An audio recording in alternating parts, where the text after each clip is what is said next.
ils vont mettre des armes, des duets. Vous marchez et vous faites repérer de partout. En fait, vous signalez votre position. Salut, je suis là. Et vous pouvez plus avancer. Vous avez toute votre maison dans le dos. Et derrière, c'est fini. Plus personne n'est là, plus personne ne peut avancer. Donc,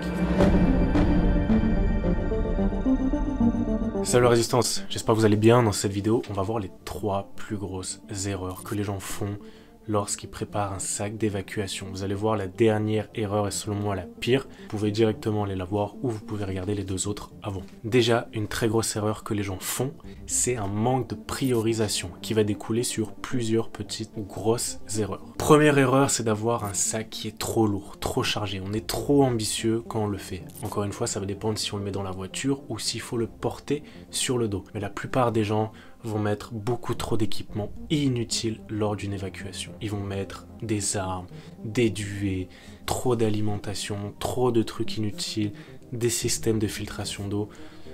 Tout ça, pour moi, c'est du superflu. Encore une fois, je dis pas que c'est inutile, ok, mais il y a des choses qu'on peut faire soi-même. Un système de filtration d'eau, on peut le faire soi-même. Je vous apprendrai comment on le fait. Donc là, je vois le commentaire venir où quelqu'un va m'écrire dans les commentaires et me dire comment ça, c'est inutile d'avoir de la bouffe, c'est inutile d'avoir de l'eau, tu dis des conneries. Réfléchissez de la manière suivante. Tout d'abord, je dis pas que c'est inutile. Il faut avoir de la bouffe et il faut avoir de l'eau dans son sac, mais dans une mesure raisonnable.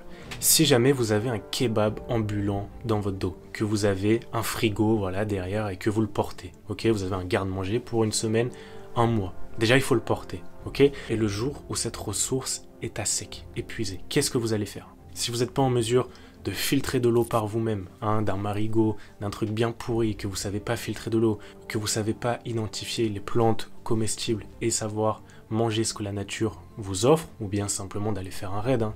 En cas d'effondrement, en cas de survie, on peut très bien aller faire un raid, il y aura toujours de la bouffe à trouver. Et ben, vous serez chargé inutilement.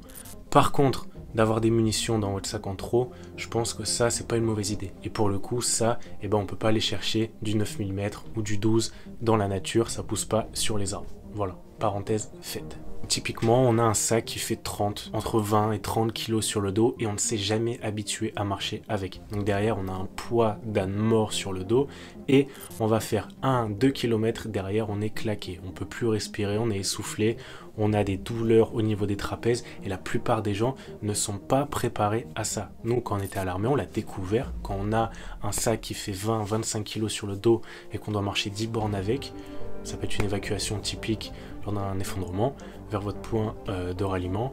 Bah là, vous avez un âne mort sur le dos, vous l'avez jamais porté, vous avez trop d'équipements, trop de trucs qui ne servent à rien, et donc derrière vous êtes paralysé, vous ne pouvez plus avancer. Vous avez toute votre maison dans le dos, et derrière c'est fini, plus personne n'est là, plus personne ne peut avancer. Donc il faut prioriser dans le sac d'évacuation, ce qui est le plus important. On en a parlé, pour moi, des 3 plus gros éléments à mettre dans un sac d'évacuation. Évidemment, il y en a d'autres, mais dans les grandes lignes, ça va être ça. Ensuite, ça aboutit à quoi? Si on a un camarade qui est blessé, on a un sac de 30 kg sur le dos. Déjà, on n'a même pas fait 1 km qu'on est déjà mort, on est en sueur. Et là, on a un camarade qui est blessé où on doit porter, je sais pas, des vivres ou quoi que ce soit. Là, on est bloqué. On a 30 kg, on peut plus avancer, c'est fini.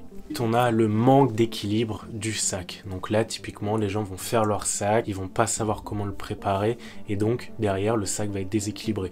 Ça va être comme ça sur le dos, donc ça va vous tirer de ce côté-là et là, ça aboutit à quoi? Des douleurs au dos, des crampes et derrière, vous avez le dos flingué après un jour d'évacuation. Donc là, typiquement, on peut plus porter son sac, on est à 2 doigts de tout lâcher et de se laisser crever. Donc ça, c'est une très grosse erreur que les gens font. Ils se préparent leur sac et derrière, ils le testent, mais pas trop.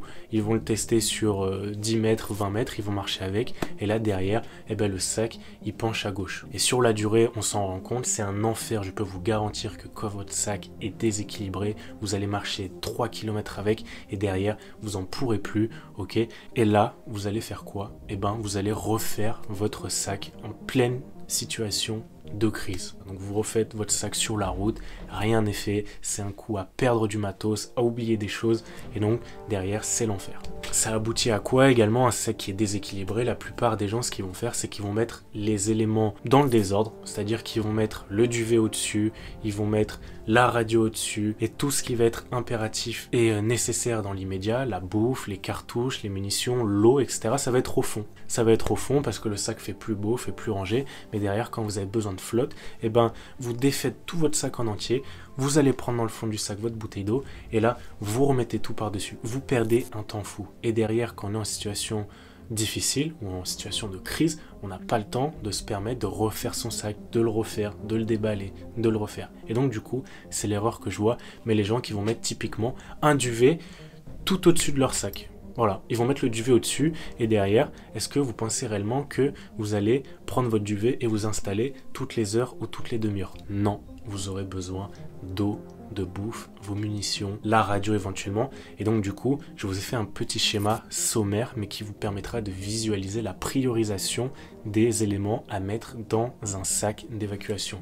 Parce que ça, c'est une erreur bête que font la plupart des gens, mais ça vous fait perdre un temps fou, c'est chiant, et derrière, quand vous refaites votre sac, vous allez prendre votre bouteille d'eau au fond, vous êtes susceptible d'être pris par les feux ou d'être attaqué par une menace. Troisième erreur, et ça je le vois beaucoup aussi, c'est des gens, voilà, ils font leur sac, ils ont tout leur matériel high-tech, ils ont tout aux normes, ils ont mis beaucoup d'argent, et là, c'est une bonne chose, moi je le recommande, il faut investir dans sa préparation, sinon c'est que vous êtes quelqu'un qui est fou. Si vous mettez pas 1 euro dans votre préparation, ben, je vous souhaite bon courage le jour où vous en aurez besoin. Donc les gens, ils vont faire quoi? Ils vont s'acheter un beau réchaud, ils vont le mettre dans leur sac. Quand ils vont marcher, ça va faire, voilà.